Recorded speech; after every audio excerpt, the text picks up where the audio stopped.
Not every loads of those things are possible. Not everything is possible. And when we ship the game, not everything will be possible, but this is a game I think we're going to be making for quite a while. What is going on, guys? Thank you so much for coming back to Cobra TV. And this is the new podcast. It's going to evolve over time. And this is going to be, okay, in the beginning, hi, Jason. In the beginning, this podcast is probably going to be inconsistent. But the schedule that I'm going to try and nail down is Wednesday, Thursday, Friday from 6-ish to 7:30-ish. Wednesday, Thursday, and Friday. These subcasts are going to be on Tuesday, Saturday. I want to start doing some gameplay. Back Revenge of the Survivor again. And then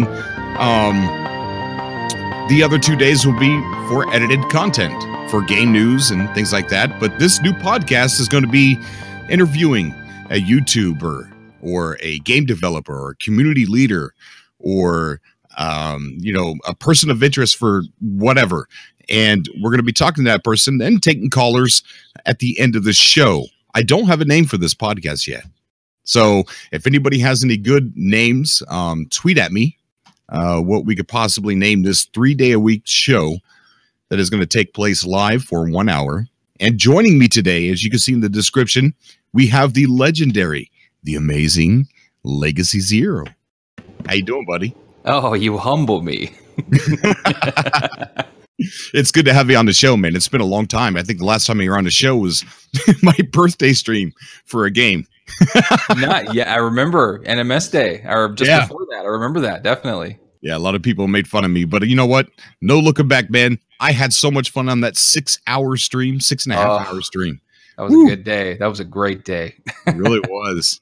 Back then, man, I remember somebody, I think my wife was sitting there, she pointed at the screen and it was like 1,000 viewers, and I looked at that and I froze like a deer in headlights. I was like, no, I don't even know what to do now. I don't know what to say. That was huge because we were doing the wave at that point. It was just a sequence of streams happening all day long. And I remember when I was finished with my stream, it's like, okay, time to go to Cobra. And I offloaded probably, I want to say 200 or 300 viewers myself that I had at that moment. Passed it over to you, dropped links and everything. That was a good time. I loved that. Sure was, man. Sure was. And doing the whole cake, and then at the very end of the show, we all sung "Happy Birthday." That was crazy. You can't blow out those candles though, unfortunately. Can't do Okay, so I want to talk a little bit about your YouTube channel, and man, I've had a crazy last 2 days. Last night, it snowed really bad. My average speed's anywhere from 70 to 85 miles an hour on the freeway, and all of a sudden, we came to a part where it was just snowing. We're talking apocalyptic snowing. It was just out of nowhere, and everybody couldn't move. We were like going 2 miles an hour or something like that. And I ended up pulling off, getting off the freeway, and I got stuck and out on the road. And it's a bad neighborhood where I got stuck, really bad. So this car pulled up behind me, and they sat there for about 1 minute with their headlights on. I'm like, oh, great, just great. Oh, and that's four guys get out of the car, and they walk up, and they're like, they go, "What's up, dog? You want us to push you?" And I'm like, yeah, that'd be great. Cool, let's do that. So they pushed me out, and we got out, and then I ended up driving 2 miles an hour on the side streets all the way to work. And by the time I got to work, there wasn't a single snowflake anywhere. Nothing happened there. It was the craziest thing I'd ever seen. I just went through an icy hell, and my destination didn't even storm. Oh, it was so weird. And I'm from Wisconsin. We know snow here, so it's like, and the thing is, nothing shuts down here when it snows like that. So it's crazy that we're so prepared for that here, but other areas of the United States, when it snows, it's the apocalypse. Oh man, that's crazy. That kind of makes me laugh. And every time there's like an inch, and we have like a neighboring part of my job closed down because of it, suddenly we're looking down going, are you kidding me? You're closing? All right, fine. Okay, good. You probably should. Wow. So your podcast, Landing Zone, that is, amazing. And you've been changing up the format. Well, not really the format, just the look of it and keeping it the same. You want to talk a little bit about the Landing Zone podcast?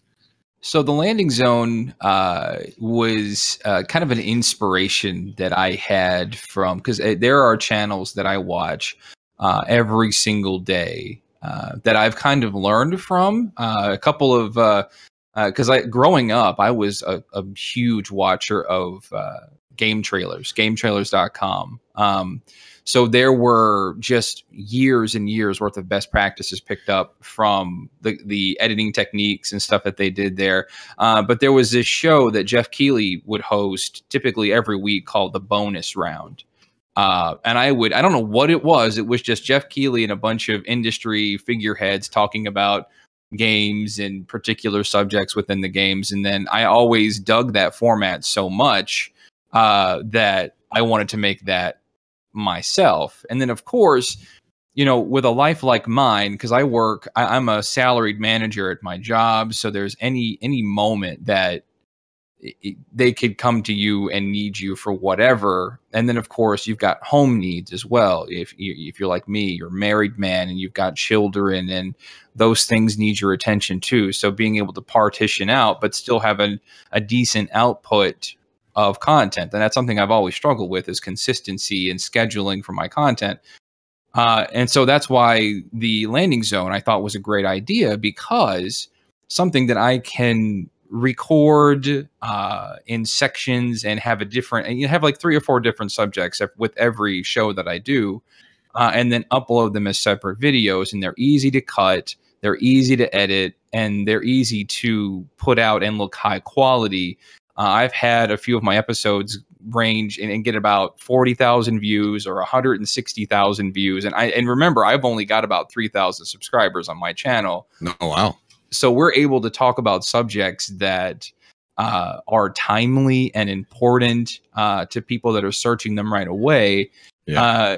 And then, of course, I've got my co-host, Crystal Redpunk. He's a guy I've known for 10 years now. We've played a lot of games together, and we were just like, well, why don't we get together and do this podcast thing?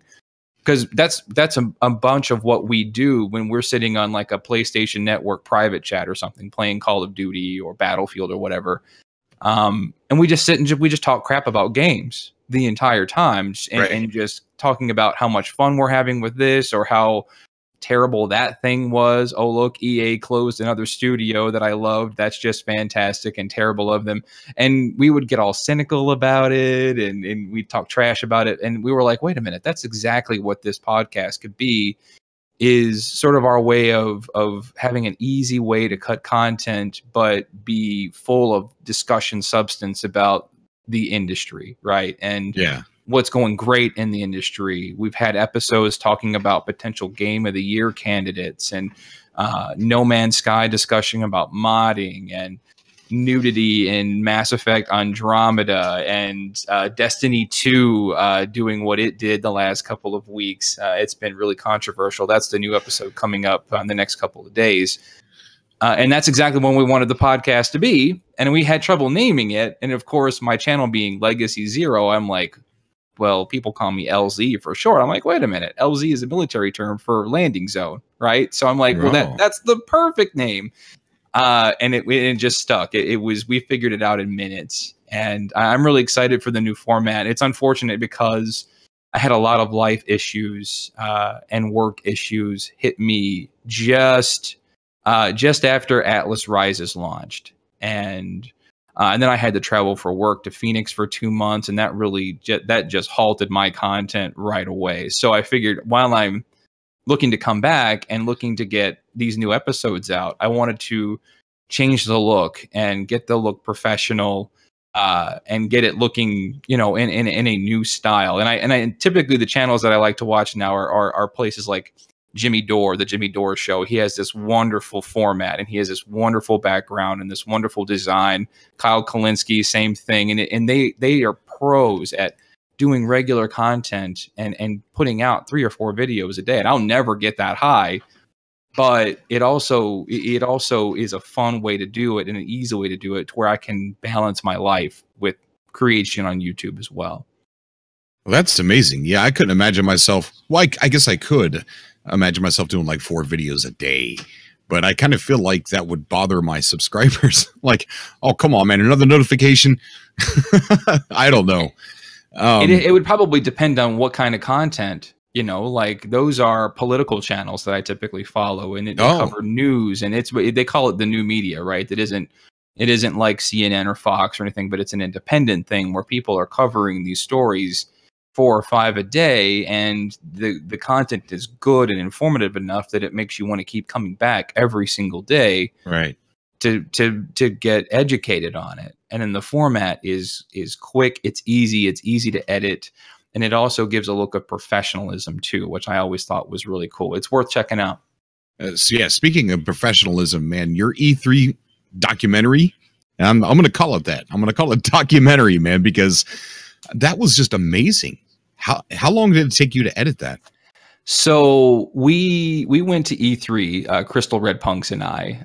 It was a bucket list item checked, obviously. I have had dreams about going to E3 ever since I knew it was a thing, because I love being in the industry. I love the conferences. I love the spectacle of the show floor. And we took the chance to go. We were both invited. I was invited to a few conferences. And so we went, and I was like, wait a minute, this is such an opportunity. I don't want to leave California empty-handed. And I was like, I wish I had a camera where I could just film everything I could see. And then Crystal Red Punks comes out, and he's like, well, I have a 4K GoPro and a steadying gimbal. I have 2 GoPros, as a matter of fact. I'm like, really? And he's like, yeah, let's do that. So I take a GoPro with me, and this thing is sharp. I mean, it's expensive and it's awesome. And I filmed it almost like he was joking with me at one point, because I've got the camera on more than I do off. And I'm filming everything I see. And I'm like, this is going in the documentary. This is going in the documentary. Oh, man, people are going to love to see this.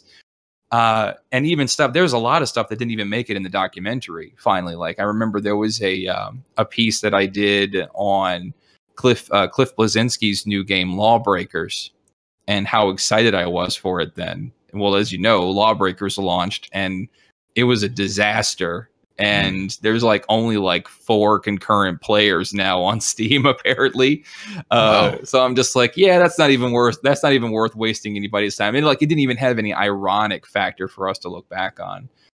But for time that it took to edit, it was tough, because I had to, and picture me it like 10 o'clock at night, sort of organically filming and narrating this thing. And then I would plop that into my editing program, and then I would just piece the whole thing together as I'm going. And it ended up being about an hour long, and I managed to cut it down to about 40 minutes.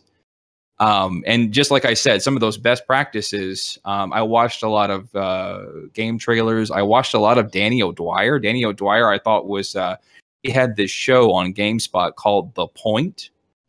And I would watch it every single time he would put one out, because it's some of the best editing I have ever seen. As a matter of fact, it's so good, people are paying him thousands of dollars now to run his own channel called NoClip. NoClip is fantastic.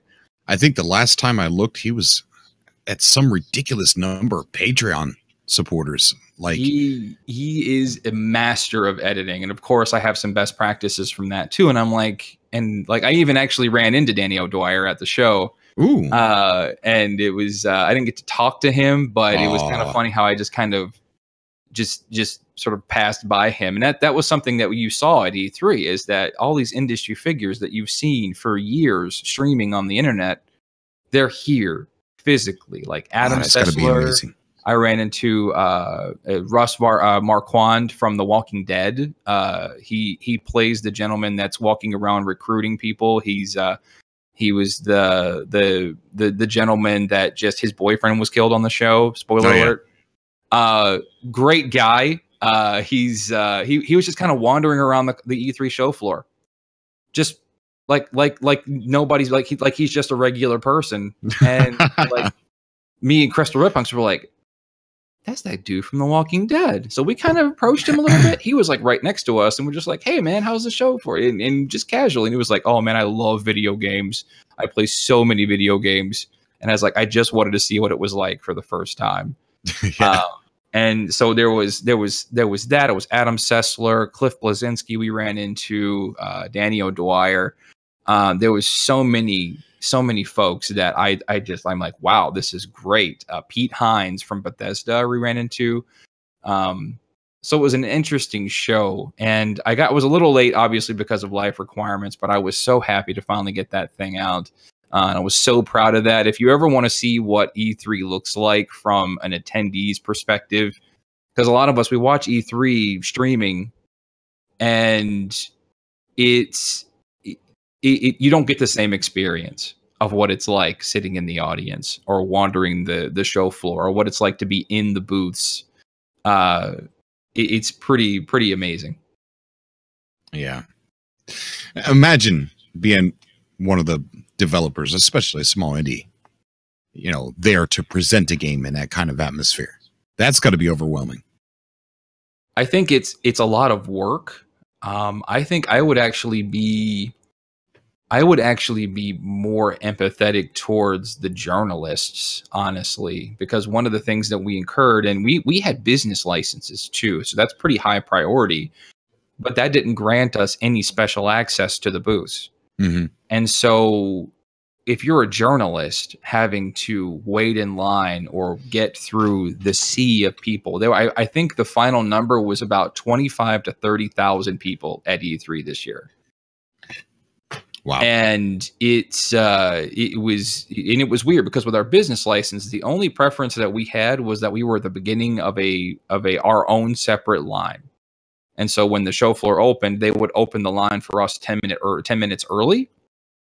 That only gave us a chance to head to one booth of our choosing to get to. And at that point, after 10 minutes, the place floods like the Titanic. And the doors from every single direction, people are flooding into the building. It was quite irregular to see. And then I can only imagine, as a journalist trying to get in there and cover this stuff is a nightmare for these folks trying to do their jobs. Developers, I mean, you're just putting up with nerds all day, just having to swim through the sea of folks and handing out swag and things like that, unless you have it pretty well structured. So it's a big show for sure. I'd do it again. That's amazing, and I'm really jealous. Super jealous. I was gonna go a few years back, but just didn't happen.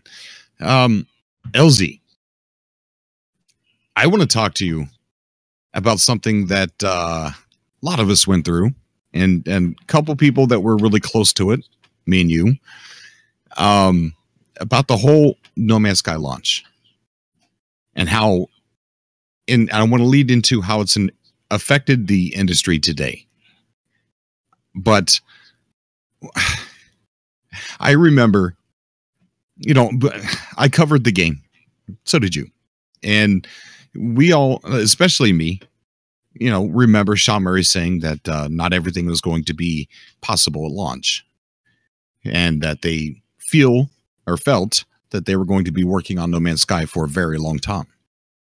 And so with that being said, when the game launched,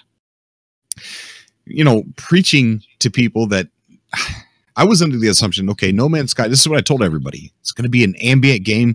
Make your own adventure. There's no story. There's no text. That's what we were told for the longest time. Like, there's very little text in the game.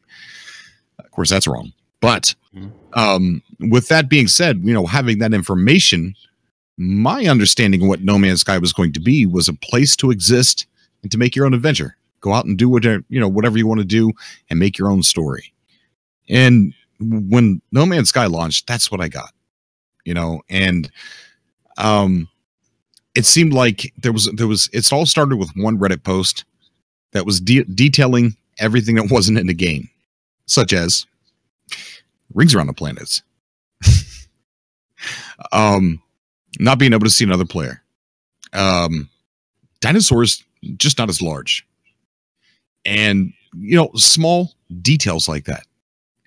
And it instantly got a ton of massive hate that, to me, to this very day, I would argue that some of it was paid for backlash, organized backlash. Not all of it, but a lot of it, like instigators, I guess, so to speak. And because I remember I'm playing it, it's amazing. I go to the computer one day, and I see all this hate, and I'm sitting there like, huh? What are you talking about? I don't get it. I'm not living in the world that you guys are living in at the moment. I'm having a blast. It's fun. How do you remember that time, and how did it affect you on YouTube? And what did you go through?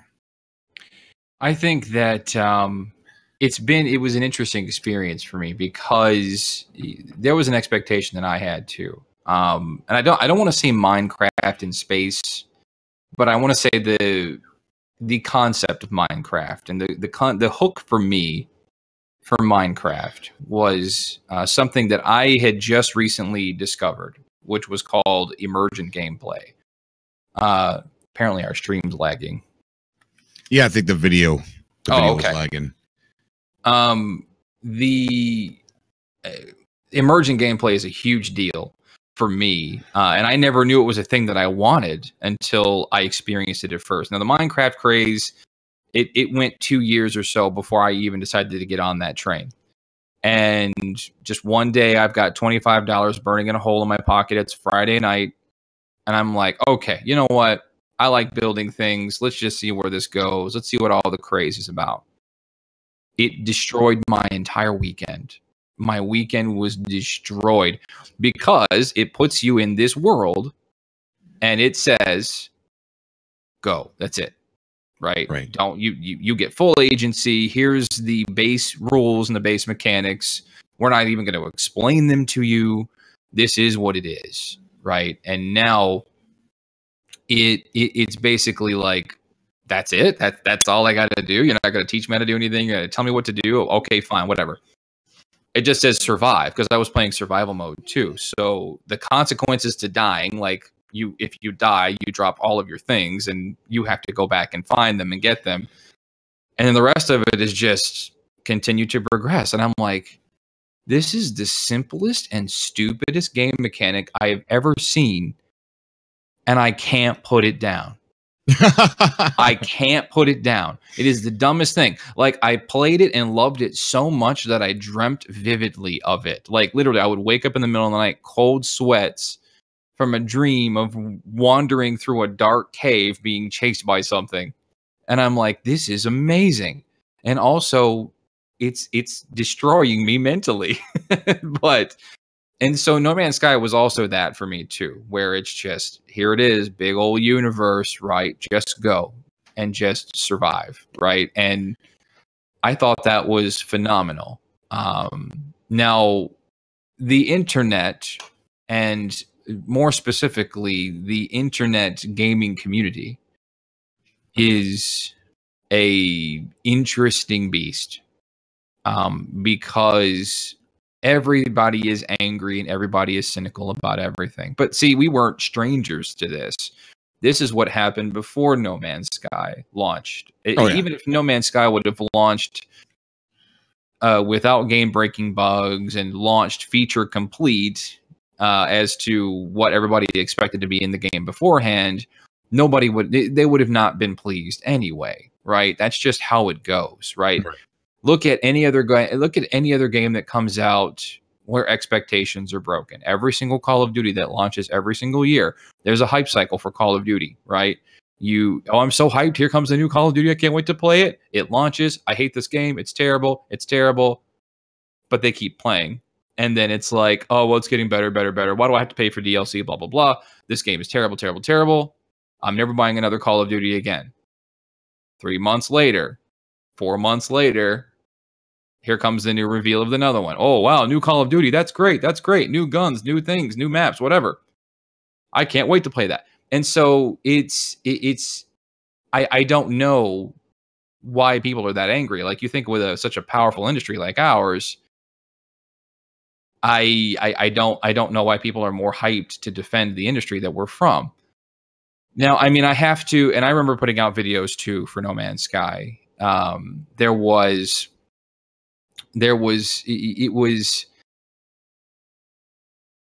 disappointed too with the lack of content. Now I know, and Sean, when I'm going back to the GameSpot video specifically, where Sean had said not everything will be in the game at launch. He did say that. And it's very clear how contextual it is, like how in context with the launch that it is. I don't know, and it's hard for it's hard for us to really gauge that at this point. But the launch was okay. Well, I guess the big question now is, okay, well, why would he be so quiet about it now? Why wouldn't they just address it? And I've had this to think about, and it's like, why would they? Happy birthday, Prince! I see you in the chat there. Yeah, everybody in the set says that we're lagging. I think we might be a little behind. Yeah, I don't know if they can still hear us, but I think we're good. Yeah, there's still audio. But why would they say anything at this point? Because no mea culpa, no apology or explanation was going to fix things. It was none of that was going to make anybody happy. First, understand something about the silence, the quietness that happened. Do you know who Sean Murray's wife is? I do, yeah. Okay, Louise Murray. Do you know what she did in the past? She was a developer. Yeah. With Sean. Yeah. No, not with Sean. Or not with Sean, with Lionhead. Yeah, Peter Molyneux. She worked directly with him on Fable. Now, at the beginning of her Fable experience, she didn't have the last name Murray, so they met during somewhere between Fable 1 and 2. Now, if you go back and watch her interviews and read the comments, oh my God, dude. We're talking sexual harassment, a lot of kill yourself kind of stuff to her. And then skip ahead a few years, and the same thing happens to Sean Murray. It is no wonder why Sean decided to just shut up, close himself off, because this is not the first time it's happened to somebody he's loved, and it's not, and now it's happening to him. It is amazing that he's still plugging away at this game with what he went through and with what his wife went through. It is absolutely amazing. And the rabbit hole is deeper than that, because they have taken on board tons of Lionhead developers. Tons of them. Well, I wouldn't say tons. This was after development, wasn't it, that they picked up some Lionhead folks? Yep. Oh, I can't wait to see what they've done with all that manpower. One of the guys they have is he specializes in procedural cities. Ooh. Right. No, we didn't see anything with Atlas Rises. We thought we were, because that guy was on board, but I don't think he came on board soon enough to affect Atlas Rises or anything like that. And I know it's a bit off topic, but if they don't pick up the dude who made Megaton Rainfall, that is a big mistake. I tell you what, if they don't pick up Rayrod, that's a big mistake. Oh yeah, Rayrod, yeah. That guy's killing it with his mods, man. Yeah. No, it's good, and I'm with you there. And you know what? It doesn't help. There was Mrs. McKendrick did this. Was a Ennis McKendrick did, or Mrs. I'm sorry, Mr. Ennis did a forum where the constant harassment that he got on a constant basis, that he had to be safeguarded from that, and Sean played a huge role on that, because you have to, there's always this constant back and forth of anger. Well, then of course, when people are angry on the internet, and when you toss in a level of anonymity people suddenly feel like they have their get out of jail free card to be the worst kind of person that they are. And then to attack these people, whether it be their gender, whatever. And he would say how bad it was, like some of the hate that they got. Now, of course, I understand people were mad, and to a degree, I can understand the anger. But it's also like it doesn't give anybody a right to be evil as well. Yeah, well, they were getting death threats, and that's one of the things he said in that conference in us is that Sean safeguarded them. And excuse me, I believe that's why they left the studio in the first place. And I seen pictures where people were taking pictures through the window at their studio. And it was the most cryptic thing I've ever seen, because you could see bottles of champagne still on the desks. Yeah, dude. The pictures are still on Reddit. And I'm interested. I'm interested to know how they even bothered to stay at that studio for as long as they did. Oh, I know, right? But that's awful. It was like a picture caught in a perfect moment of celebration, and then all of a sudden completely vacant because they were afraid. They were afraid to stay there. They left the champagne bottles and everything, and they left. And Inez in that conference, because I watched that too, he also said, I don't even know to this day exactly what happened. Because in their eyes, they knew that the game wasn't going to be complete because of deadlines and because they're running out of money. And they, Sean already addressed that in 2014, that he, pretty much knew that the game's not going to be done at launch, but they're going to be working on it for a long time. So when they released the game, Sean Murray, he's sitting there playing the game on Twitch. He's happy. Who was with him? Was that Ryan? Looks tired. I think it was Grant. Grant. That's right. It was Grant. Yeah. And they were happy. And then all of a sudden, boom, the internet caught on fire. And could you just imagine what these guys felt? Like, what?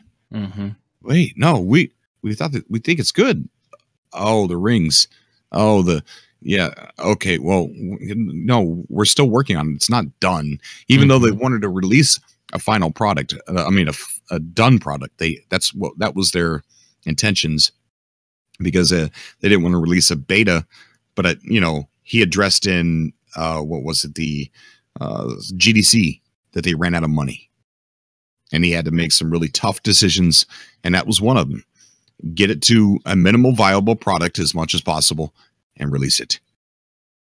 Gotcha. And it makes sense. I think if anybody had more room for anger, it was any of the game breaking bugs. That makes sense to me. That be mad about that, and ask, but don't be ridiculous. I had people on Twitter that were saying that they had played the game for 50 hours and then successfully got a refund because they didn't like the game. Right.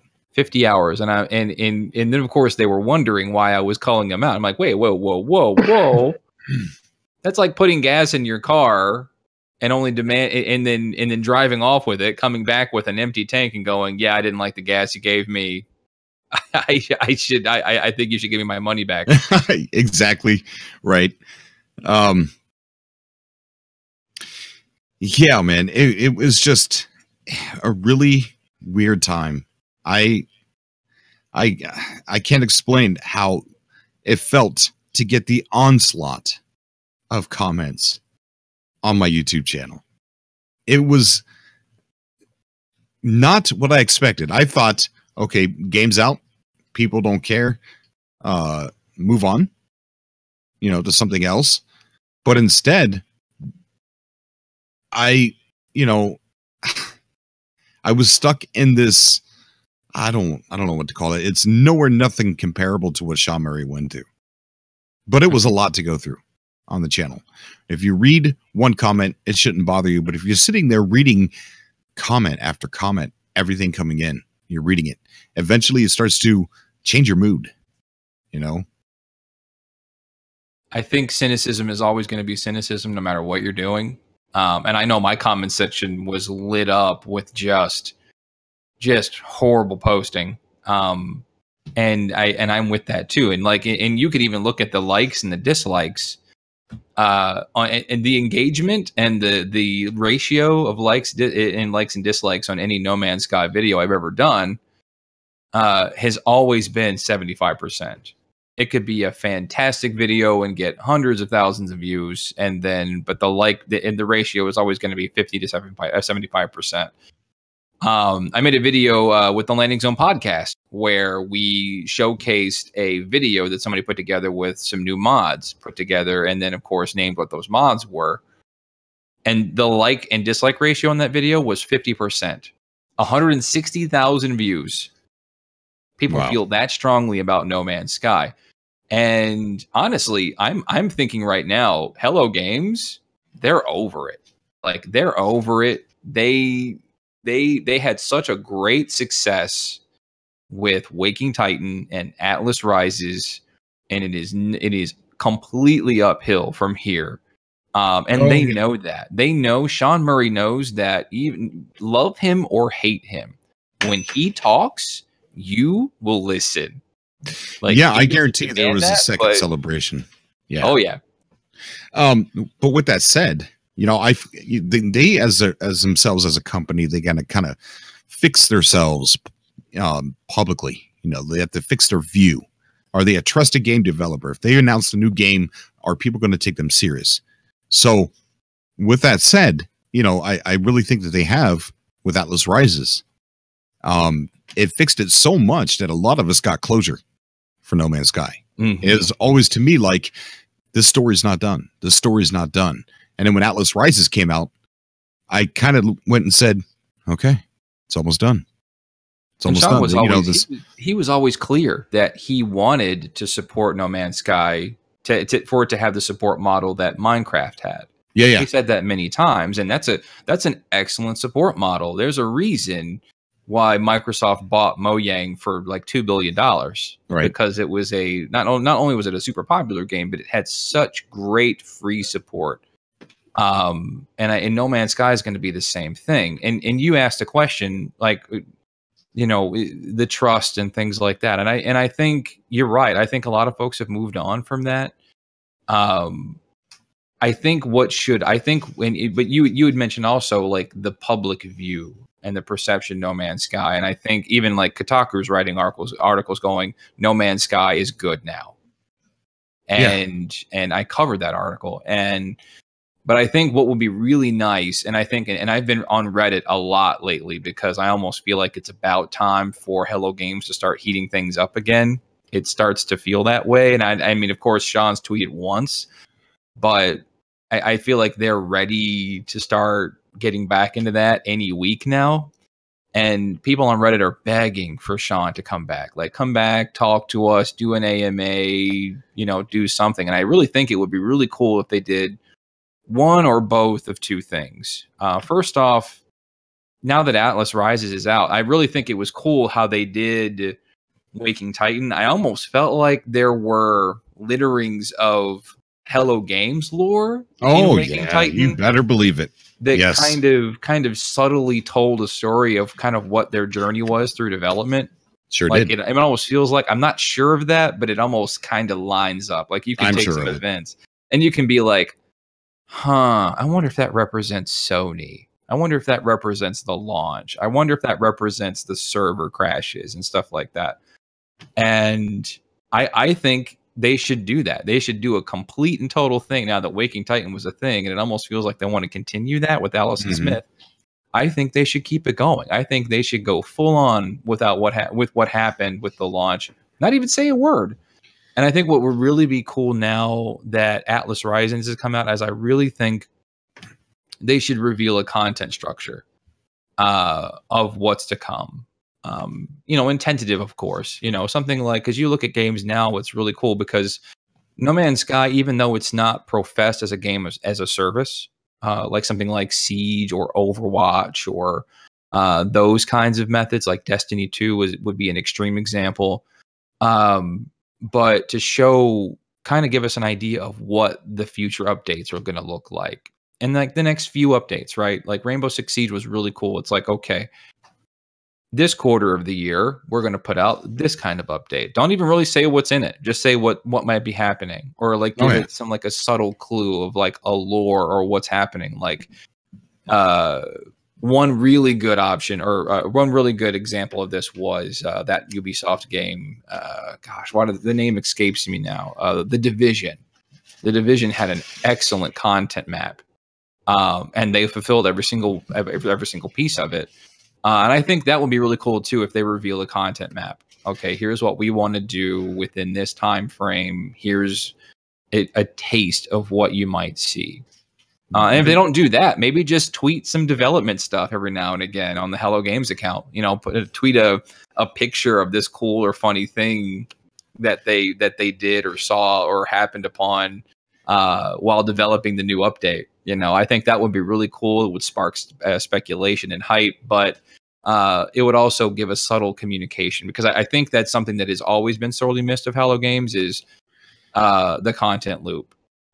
It's hard to maintain full trust in the outlook of things when there's no feedback coming from them constantly. And I think that would be really cool. Now that No Man's Sky is in a perfect health, I would say it's in a perfect health.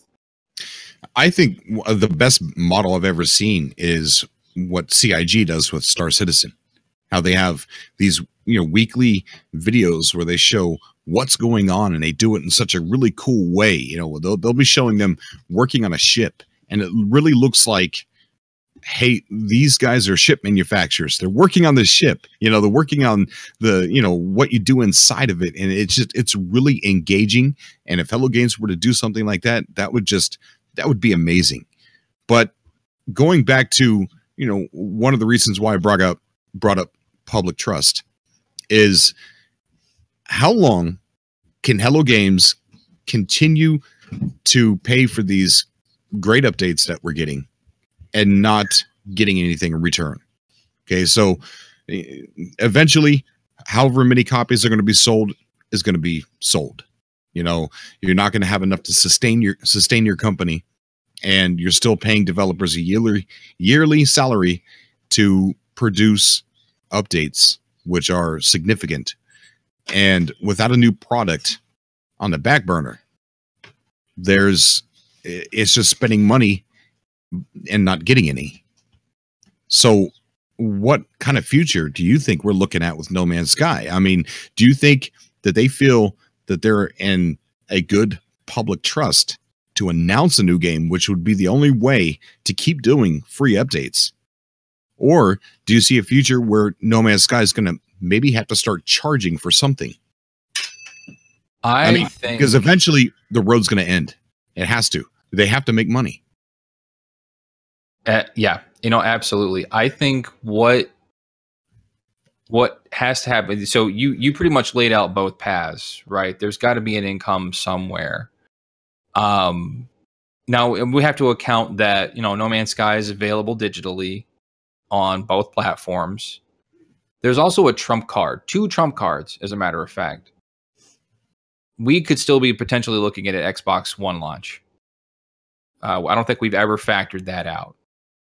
Well, officially. And Sean was always cagey when he was asked about it. Like, if Sony had this exclusive locked down forever, they would have sang that from the high heaven. And you know they would. Right. Like something like Bloodborne, when Bloodborne came and the internet raged over that exclusivity. It's the same thing here. Or like when Xbox had talked about Tomb Raider being exclusive, but they would never say that it was a full-on exclusive forever for that Tomb Raider game that was on the Xbox One. So you know that either company would sing this from the mountaintops. So I don't think I'm willing to rule out an Xbox One launch at some point. And then, and as a matter of fact, I think we would see something as early as E3 for an Xbox launch. And I think that's bold to say, but nobody has ever once said that's not happening. Like, nobody official. And secondly, there was something in our circle where somebody had mentioned No Man's Sky coming to the Nintendo Switch. And I forget, it was Hello Games, I think, that liked the tweet. And I'm like, And Nintendo's been excellent to. Or was it Hello Games or was it BoLom? Because BoLom likes everything. I think, yeah. I think it was Bo. I can't remember if it was Hello Games or if it was one of the devs, but I've learned to not read into BoLom's likes because he likes everything. I love him. I've learned so much from his. I wish he would do more art streams because he taught me about layers and how to use them for digital art, the digital art that I do. And God, what a great guy he is. Yeah, he is. He actually reached out to me, told me he liked my channel. What a guy. Like, what a stand-up guy. Like, how could you ever be mad at any of those people over there? They're just such awesome people, you know? But I would say, here's what and again, it's pure conjecture, but they just launched a 16-player co-op, essentially, or at least the groundwork for it. Right. They could go all in. If they go all in and make something big out of that, they will. You will see copies pouring out of stores. And this was one of the examples that I made in one like the second or third video I ever made, was that if you do something viral, it will spread across the internet like a virus. Like PlayerUnknown Battlegrounds, DayZ, Minecraft. These are things that just exactly. And they exploded in popularity and sold millions. And No Man's Sky is perfect for that type of, and I've always said it, if they go multiplayer with this, and you and I get lots of hate for this, where it's like, No Man's Sky doesn't need multiplayer. Yeah. You're right, it doesn't, but you don't need to play it either. You know what I mean? Like, it's not necessary. And Sean's always been clear about what he wants No Man's Sky to be, but I could see No Man's Sky and the No Man's Sky universe being a shared universe with everyone, and they've got the chops to be able to do it too. You got to kind of, sometimes I feel like I'm quoting scripture, but one time Sean Murray said on the blog post, he said, right now No Man's Sky is about exploration. Later, No Man's Sky will be about other things, and that's where we're at now. We've explored, and the trend that I see on No Man's Sky, the two things that I like, that I see people doing the most, is farming and getting rich and trying to get to one another and forming hubs. Now, you know, with Hello Games saying this is the first step in cooperative gameplay, with them saying that, they are now publicly obligated to further that. That's why I believe that the next update is going to be heavily focused around co-op or multiplayer or anything like that, because it's another thing that Hello Games said that the community is going to hold them to. And they know that. They know that. That's why I believe that we're going to see a lot of co-op, maybe little mini games like what those awesome people are doing over at No Man's Sky Olympics. We're going to see some of that integrated into the game, so that way we could do it in game. And that's where I think, you know, and also player models, you know, the wisps that we are, they kind of wrote that into the lore. It's a placeholder, really. That's all it is. It's like a test. Let's test multiplayer. And they wrote that into the lore. And I thought that was really, really cool. No one can actually say it's unfinished, another unfinished feature. No, buddy, it's part of the lore. That's a nice way of saying, sorry, we don't have a player model yet. Yeah, it's super smart. And I think that'll be procedural too at some point, when they actually come up with models for that. That's gonna be pretty cool, like procedural characters and stuff. I can't wait to see what that looks like. Yeah, it'll probably be something like you know, you'll have a character and you'll be able to keep pushing X and you'll get a different procedural version of you until you finally confirm it. That would be kind of cool. But I think your other thing that you said too about would they charge? I don't think those two things need to be separate necessarily. People will pay for what they value, no matter what. Right. And if they put out a sizable multiplayer effort, and say this is No Man's Sky Online, and he's gone on record as scripture of saying that too at some point. just as the game launched, right? Remember that magazine article working on No Man's Sky Online. If they put out, and God forbid, because I can see them either going the freemium model or, because a game like No Man's Sky would be easy pickings for microtransactions, especially if you got player models and you can. I hope they don't go that route. I sincerely hope they don't. I hope not.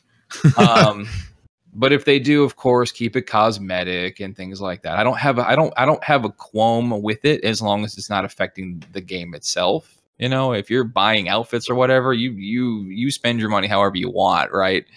But I could see them monetizing No Man's Sky, but you're right. They have to do something that goes nuclear in the industry again. I think their plan, which I don't know this for sure, but I feel like the most common sense plan is to fix their public view, so that way they're taken seriously again, and create a new project, create a new game, start a new game. And I think that's the only common sense option for Hello Games, because God, if they started charging for content, that'd be it. It's always been free.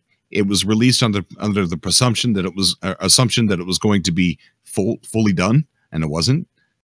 And there was major backlash. So if this company decides to start charging for DLC, it's over.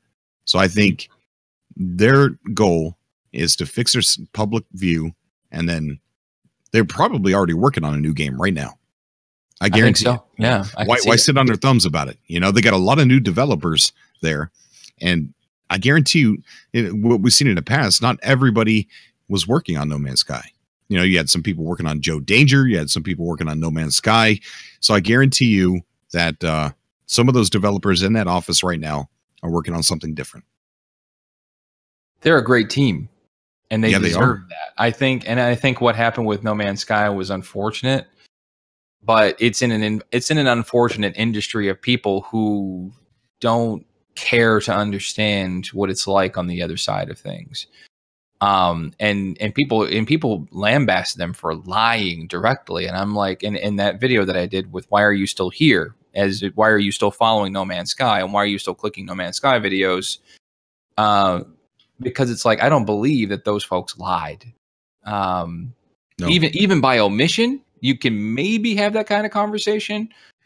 I would be more open to having that kind of conversation, but the conversation is something happened toward launch, and there's no way these folks intentionally put out a game that would cause anger and controversy.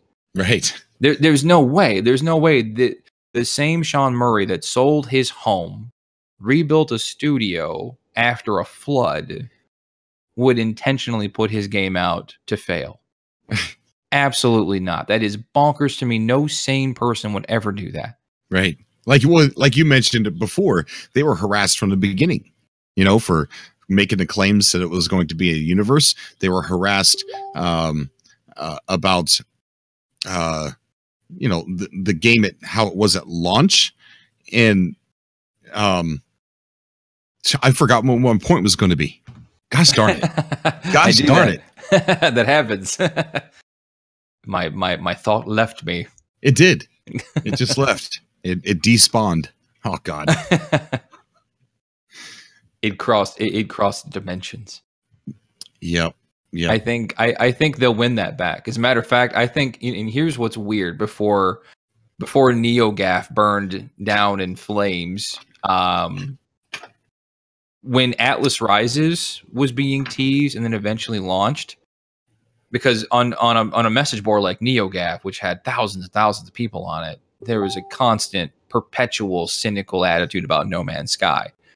But these people kept clicking and kept talking about No Man's Sky. There was always a conversation happening, even if it was a negative one. But when Atlas Rises happened, a funny thing happened. Things sort of switched polarities, right? The angry planet that was NeoGAF switched polarity. And suddenly you have people that's like, oh, well, it's finally time for me to buy this, or it's finally time for me to rebuy this, or wow, this actually looks like it's worth buying now. right? Or man, this game looks absolutely freaking amazing now. Like I saw so many. It was very rare to see somebody posting the negativity that we were used to seeing. Oh yeah, it completely was changed. mind-boggling. On NeoGAF and Twitter. On Twitter, it's just like, oh man, No Man's Sky is actually a contender now. It looks like a fantastic game, and I'm like, am I in Bizarro land right now? What's happening right now? I mean, I love the game already, and I love the update, but like people are changing their tune on this game. So I think they've already kind of done that. Player bases and concurrent players spiked for quite a while. They're still kind of maintaining at a decent level now. More than Lawbreakers, anyway. And then this next update, whatever it is they're cooking up, we'll send the game back to cosmic status again. You watch. If they take the groundwork that they've laid already, they'll do something special with that, and it's going to turn heads. I agree. And I think, this is future telling or speculation or whatever, but I think that this next update is going to be not the last update, but the update that is going to spark what's next. I think Hello Games may announce something after this update that they're working on, or I think we're going to hear more about Hello Labs. Now, they said they're working with a procedural experimental game, help funding, so that what happened to them doesn't happen to that developer. And I think we're going to hear about those, either one of those after this next update, because I think this is going to be like putting the icing on the cake. I think it's, I don't think we're going to see it until January, February. And I think it's going to be significant enough to kind of maybe cap off multiplayer and add a few other things, get that last hooray, No Man's Sky is good again, and then move on. I don't think they're going to stop doing updates for No Man's Sky, but I think they're going to maybe finally talk about a new project. Because they have to. They're going to go broke if they don't. If you can't ever give No Man's Sky credit for anything, at least give them credit for the tech. The tech is phenomenal. Like I've never seen no game has impressed me as much as No Man's Sky has when it comes to the tech. And I mean, the game has some issues of its own. Like inventory is still kind of clunky. They did improve that to a bit. And some of the resource gathering, like I've learned to become a trader, which I've kind of become addicted to. And so, I mean, the game definitely has a learning curve if you wish to explore that. But I want to see what they can do with the tech that they have and the tech prowess that they have. Because if you give anything credit for No Man's Sky, it's the tech. The tech is fantastic. And I want to see what they can do. And he had said that he wanted to figure out how to do that on a smaller scale. And I want to see what that looks like, with a smaller game on a smaller scale, but with that kind of procedural generation. I'm pretty excited for it. Yeah, me too. I want to go ahead and take some callers. If anybody wants to jump on the call, we're doing a little bit differently today. We're on Discord, and that's why there might be a little bit of a lag, because we're not doing it traditionally the way that we have in the past. So if you want to get on the call, message me on Discord and I'll add you to the call that we're in. And then probably going to wrap it up in about 20-30 minutes. So what's the future, you think, for your channel? You're going to improve on the landing zone? You're going to do more videos like the E3 one? I would love to do more videos with the E3 one. I've had conversations with Ubisoft about that potential, and something may be cooking up. I remember telling, because I had posted to the Ubisoft boards and things like that about the potential idea for something like I don't know, connecting with a type of project. And I told them, I was like, man, if I could go anywhere with that kind of camera and be able to film that, I think that would be, I would love that as a career. Now, of course, some of my newer videos are, I picked up some new best practices and new editing techniques that I've been able to exercise in a couple of videos since then. The Why Are You Still Here video and the I Got Back from Phoenix video I thought were really entertaining. They've got great style that I'm proud of versus what I've got. It's just sort of like recording voice and kind of editing content and stuff like that over it. I think they need a little bit of flair, and of course, continuing the Landing Zone podcast, because I need to be able to get that out, right? I need to get out the idea that I need to rant and rave about the industry that I love so much, whether it be positive or negative. I love having that kind of conversation with people to be able to talk about the industry, and you got to come on the show at some point. Oh, I want to, really do. And I'm also thinking about going live with it too. The challenge has been finding a regular day that I think works for everybody involved, and people will be able to come in and watch and comment and things like that. So we're still working on what that looks like, but I would really love to air it live, and then of course be able to cut the sequences into separate videos right after. Right, most definitely. We got Jordan who's wanting to come on the call here, so I'm gonna have to noobishly figure out how to do this. You might have to send him a friend request or vice versa.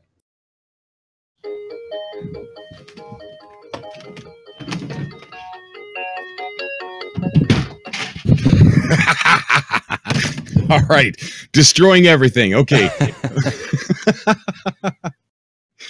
Let me see if I can find Jordan here. Let's see. We found him.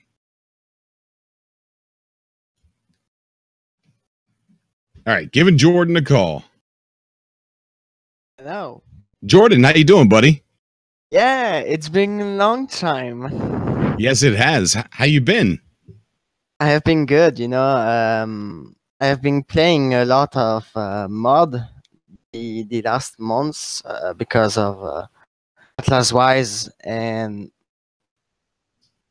bored at the end because yeah, the story was great, but the exploration there was not a lot of biomes, you know, to explore. So you did say about Wayward mods. Oh yeah. So, have you been playing his new overhaul? Yes, I have played. I have maybe fly to about 50 to 60 planets, and I have never seen the same biome or same planets twice. Really? It's freaking mental. It's like, it's amazing. And I have seen some buildings seen before. I would send it to you or on the Discord later tonight. Okay, yeah, I definitely want to see that. Have you come across the huh? I wanted to say hi to Legacy. I'm sorry? He wants to say hi to you, buddy. Oh, hey there. Good to see you. Good to see you. I think you did see some of my trailer, I think, in like... I love your trailers. I love seeing from you. They're always amazing. It's always a pleasure to see. And it's always so captivating. It's like, guess what's happening next? You'll see.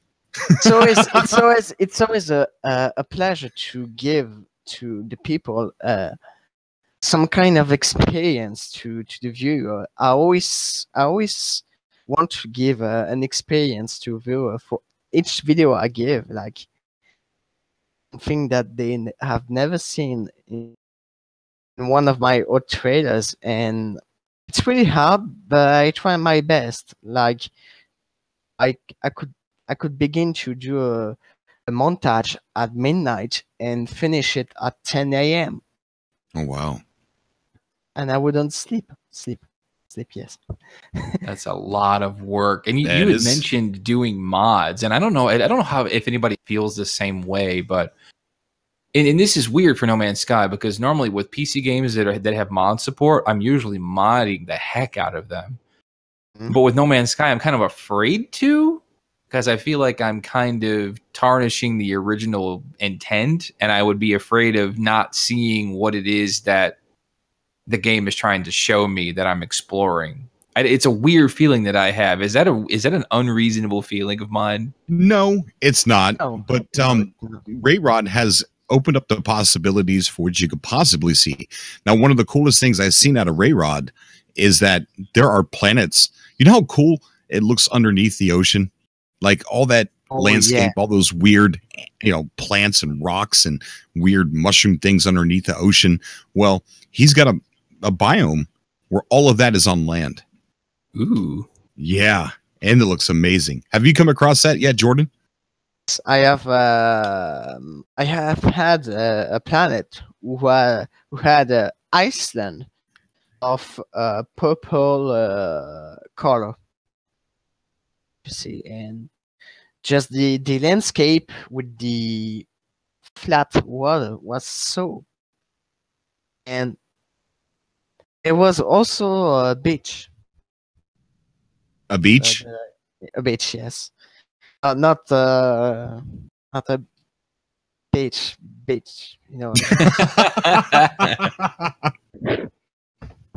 Sorry in the chat. Don't say that. Don't say that. Okay, that's not bad. But mods, there was a new frontier of maybe immersion for No Man's Sky that we didn't have before. Like before I had the chance and the honor to play the Wayward mod. For me, I was like, I'm never gonna have the chance to play before the mod of Wayward, but I have become a good friend of him, and I have the chance to play it and even share to friends some shots of my journey with Wayward mod. And before with the vanilla version, I'm gonna go to a planet, but it's kind of the same biome. It's kind of the same plants, and what's going to await me, because you have the scanner to know what's gonna be on the planet when you scan from space. Right. But go to a planet. I don't know what awaits me. It's like always a surprise. It's like a Christmas gift you open every time. It's like it's crazy. And I was landing up on a planet, exploring it. I was only exploring it for like maybe even 20 minutes, and I was like, yeah, there's nothing to see there, and going to another planet. But now, much flora and fauna in the planets. It's like the Amazon, in America. It's like it's thinking mental. You can go anywhere, and forest, dense forest. Like most players want dense forest because the vanilla game has not really dense forest. If I don't know Legacy, if you play in vanilla, I don't know if you had dense forest where trees are way close to each other. Did you have either that? I have not, no. And you have that now, and I think 25 or 50 hours of Wayrod mod. I think in total I have 100 hours into No Man's Sky, so that's big. How many? Right. Oh, that's a lot. I don't think I even have that many. How many did he say? I didn't hear him. 700? 100. Yes. 700. Wow. Bye, Grammy, and bye, I am Merkin. Thank you for stopping by. Yeah, I think Rayrod has really improved the game a lot. Now I explore the planets. I can go to explore a planet for like 2 or 3 hours. Yeah. And I think most people think that a mod for NMS they think like we destroy the job of games. We destroy what they have made. Just adding to connect with Hello Games, like do the second part of their job. It's like expanding the game. Just want more variation of the game, and that many in the vanilla game. But now we have over 1,000 new biomes with Wayward, and it's thinking mental. I don't know if did you have crossed some planets that you say, wow, this is amazing. Oh, yeah. I never seen this type of thing before. Yeah. I felt that without mods. So I can only imagine, the PC here is broke, so I can't play his overhaul, but I wish I could, and I'm a little bit jealous.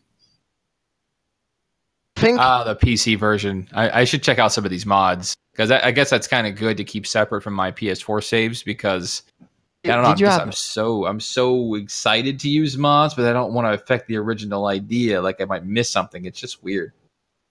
What you can do is like create a folder, the mod folder, and if you don't want to have it, you can drop it to your desktop, and you have the vanilla version. Yeah, I think there you go. I have to do that. I do that sometimes to do the story mode. Yes, I have done 700 hours, but I have not at all played the story mission. Let me ask you, Jordan, do you what other games do you play besides No Man's Sky? Uh-oh. Gonna be complicated. Why? Because I have no. Huh? I just have No Man's Sky. Yeah, I know the feeling. I have nothing else. I'm a one game gamer, so I usually get stuck on one game and get really comfortable with it and play it for many years, and I usually find myself missing out on other games. So as years go by, people will be talking about something, and people will be like, "Hey, did you play that one game that they'll name a title?" And I'll be like, no. Like, no, what was you doing? Oh, I was playing No Man's Sky. Oh, that game that was hated. Yes. You take a dark turn, like you don't want to talk him anymore. Like, you're a bad guy now for me. The game we want to play now, I think, is Legend of Zelda or Super Mario. We want to have a Nintendo Switch. We want to have one. Oh, really? And I think the one thing that you did talk about, I did listen to a bit about the podcast, but do you think No Man's Sky on Nintendo Switch? I would even question that if No Man's Sky can run on the Nintendo Switch, but then again, I questioned if any modern game could run on the Nintendo Switch, and Doom shut me right up. That's the answer I would give you. We have Doom, so why not No Man's Sky? I think Doom is even more demanding than No Man's Sky, I think, graphically. Oh, totally. The only difference is that it's more, I would say that it's more of an optimized game too. I mean, Doom is really smooth running, engine-wise. So when we get down to, I mean, I've played Doom, and Doom is great, and it runs so smooth. They did have to make some concessions on graphics and performance, and of course, it's locked to 30 frames. I think they could do it. My question would be, what would you have to sacrifice graphically or performance like? Because it's such a CPU heavy game where it would have to figure out all of this information for as far as procedural generation, maybe they might cut back on some of the transitioning and the terrain and stuff like that. I could see them doing that, but I think it should. I think a game like No Man's Sky would be amazing on the Switch. I mean, I could see myself riding on a plane playing No Man's Sky on my Switch. That'd be nice. That would be excellent. I think there is an app developing right now. I don't know if you did see that, Cobra or Legacy. There's an app called Winway, I think. PC games on the Nintendo Switch, like Cuphead on PC. Oh yeah. I forget the name of it, but yeah, it's an app that you'd be able to download on the Switch and then stream your PC games, kind of like the wireless Steam equipment. I forget the name of it. It's Steam something. This is interesting. That maybe have piqued my interest in Switch because I, didn't have imagine intentions on buying it. Imagine you have like a super high graphic PC and have the Winway app on your Nintendo Switch. You feel like, No Man's Sky on Switch. I could do that. Like, now you got to remember too, with streaming tech, it's not for everyone. If anything, I think the only one that's done it well is Nintendo. Nintendo and the Wii U has had some kind of thing. Now, I'm not a huge fan of the Wii U, but I've never, like, the streaming tech from the console to the gaming pad was crazy. There was no delay. There was no input lag, anything like that. It was crazy how well that was done. So I would love to see something like that, but I don't know that it would work that well. We got Panda Poopy in the chat. Panda wants to come on the show. I'm not sure if you're following me on Discord, but we're taking the calls over Discord today. Giving it a try. It's caused us a little bit of a lag for some reason. I have to learn why. But I did send you a message on Skype, and after you said on Discord, I say, "Oh fuck." Okay, gotta turn to Discord. Yeah, but I think the great part about No Man's Sky, it's thing like it's always custom movement. We may find something that could change the game forever, like tweeting, and everyone was like, 1.4 is coming, and 8 days later, like it's how many days it is later, but yet. Some of the some of the internet communities around No Man's Sky did kind of lose their collective minds when he put out one tweet. I'm like, I think there was a video that went up from one of our prominent No Man's Sky YouTubers is like, 1.4 is on the way, and it was all based on a tweet. And I'm like, now I've made some clickbait videos before, and I love this guy. It's just like he had some pretty good logic behind it. And it's just like, oh man, I don't know if I would have made a video on a single tweet. Because I think it's because we're so itchy. We're at that point. We are definitely ready. It reminds me of like, I don't know. It's like we're on a boat looking for land, but we don't see the land. So everybody starts turning on each other. It's like we get to that point whenever it's almost due for an update, but the update hasn't come. So everybody starts getting a little restless, and I don't know, man. It's a really weird time being at the very end of waiting for an update. It just some weird stuff just starts to happen. I think when people are like that, to maybe theory about someone saying some stupid things. I'm not saying Sean Morris said stupid things, but Curry doesn't mean that there's an update coming. No, what it meant was, okay, people were making fun of his name, so he tweeted out one of those names or something to let everybody know, hey guys, I'm watching you. I'm watching. I see what you're saying. I see what you're saying, and hey, I don't. Oh my god, my mind blown. Maybe Sean Morris is the Atlas. He is. Yeah. Technically, he is. Oh, can someone put the GIF like the one is like a mind blowing? Oh yeah, right. I'm gonna have to download that one. Keep it for the show. That's a good idea. Like when someone said theory and someone said mind blown, said the game made the GIF. But I think yes, everyone is desperate to have an update, but have mods and modders to help us. Hayward, he has his overhaul mod, but said there just is biomes into it, but there's not. There's new UI, there's new ships. There's a lot to that's awaits when the version will be released. Right.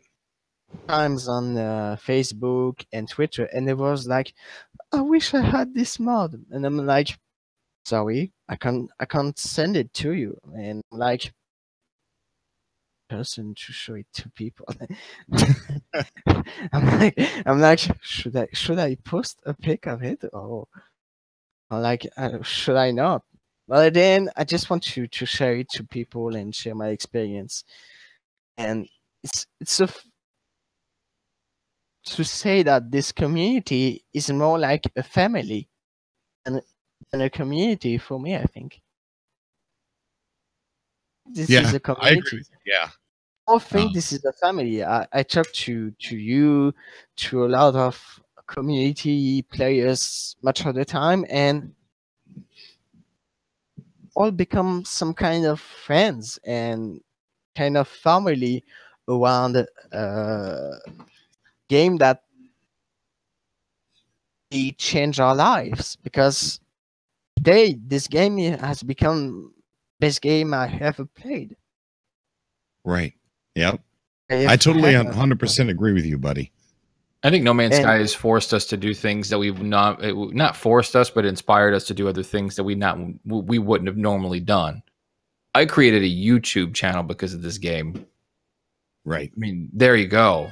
Right. It inspired me to be a content creator, to talk about this and other games.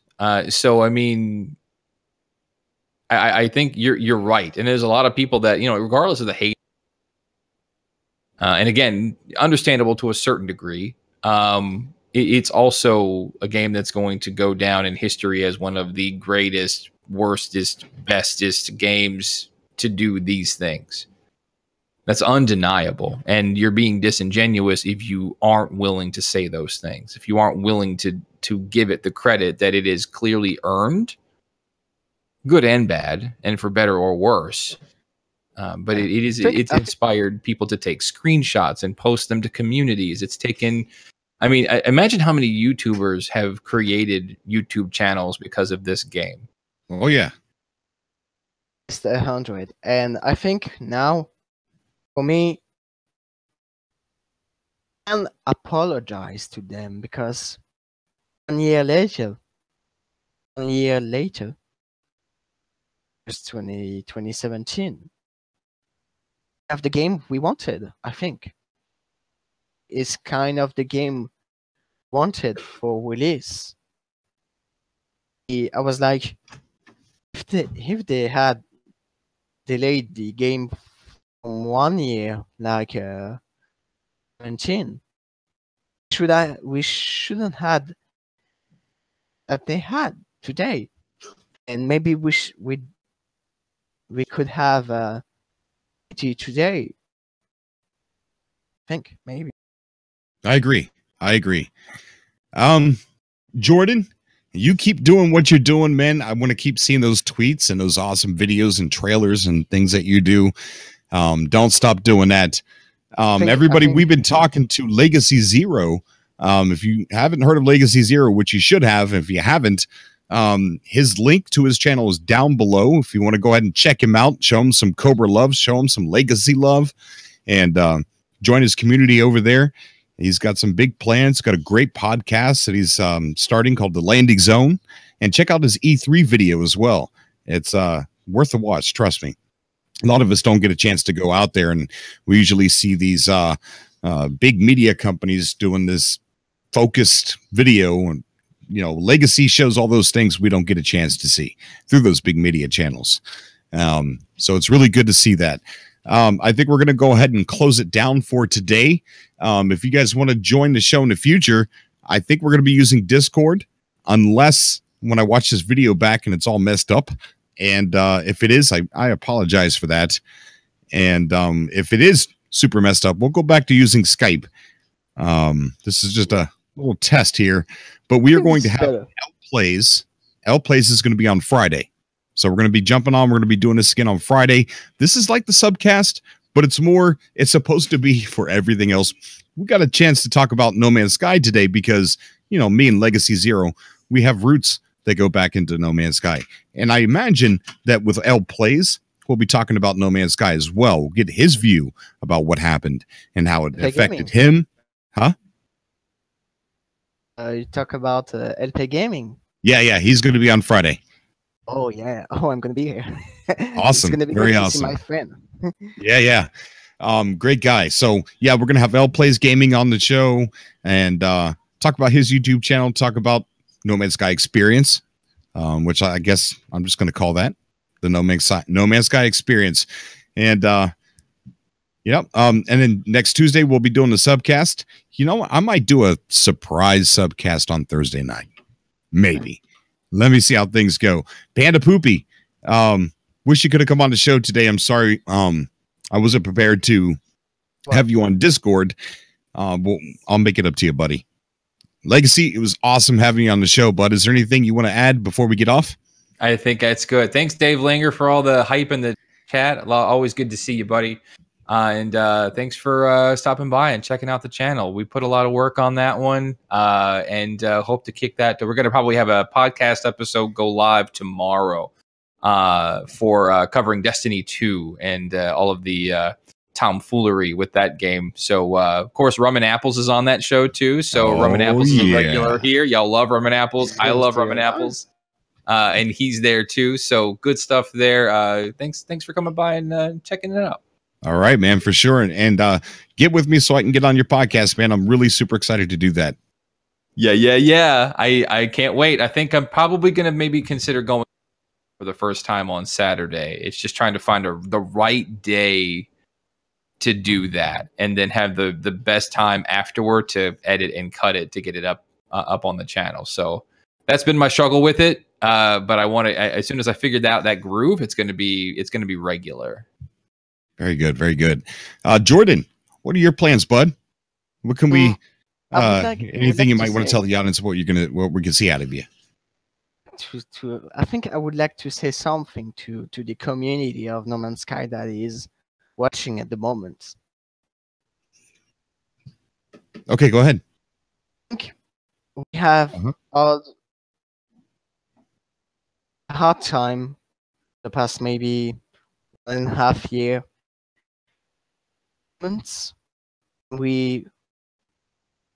Game will be dead. Wise up, because we did show to Hello Games. I'm not gonna supporting them. I'm not gonna stop saying to them how much it's him, because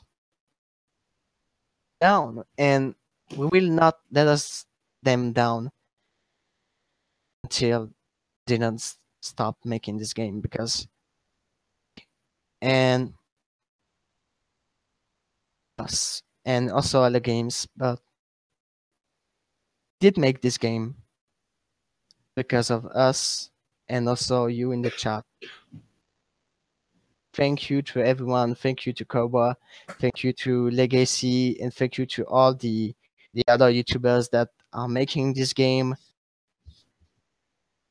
It's truly special to me, because my life today, and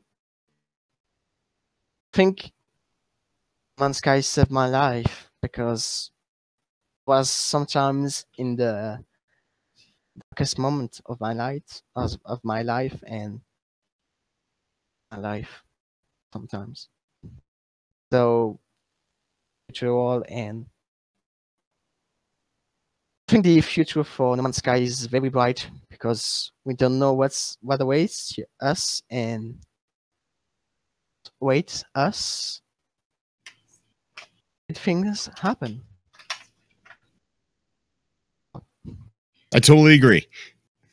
Totally, I 100% agree, man. Great words, great words. Okay, guys. Dave Linger. Cobra needs to get his act together and get his subcasts are random. Yes, I know. We are going to start doing the subcast Tuesday at 10 p.m. Eastern Standard Time. This new show, this new podcast, where it's going to be exploring YouTubers, developers, and community leaders and people of interest that we're going to have as guests on the show to interview and talk about other games and maybe even go into No Man's Sky and take callers. Those are going to be, I'm reserving Wednesday, Thursday, Friday, 6 p.m. Eastern Standard Time to about 7:30-ish Eastern Standard Time. And that's not going to be consistent at the beginning. I do know we're going to be on Friday at 6 p.m. With LPlays Gaming, but we will do the subcast Tuesdays at 10 p.m. Eastern Standard Time. See, the thing is, sometimes like Legacy said, I'm also salary, so they can kind of control when I'm supposed to go to work and when I'm supposed to be at home. So sometimes they call me in on Tuesday nights to go into work, and I can't say no, and that really makes it rough. But yeah, we're going to try and get some consistency here on the channel with the podcasts and with uploads. Going to start doing the gameplay again on Saturday. We're going to be recording. This is why I might not be coming live Thursday night, because I'm probably going to record some more Revenge of the Survivor for Saturday's upload. So with that said, thank you guys for coming out to the show. If you're listening on YouTube after it uploaded or on Stitcher, if you're listening on Stitcher, search us up on YouTube, Cobra TV, look for the black and white logo. And then once you find a video, search for LegacyZ3RO's YouTube channel in the description. Thank you guys for coming out. LegacyZ3RO, thank you so much for coming to the podcast today. It's been a pleasure, dude. Thank you for having me. Feel like me and you were kind of like some kind of digital gaming war veterans or something. We're Cobra. It's a new wall you have on Discord now. It's the new name, you know.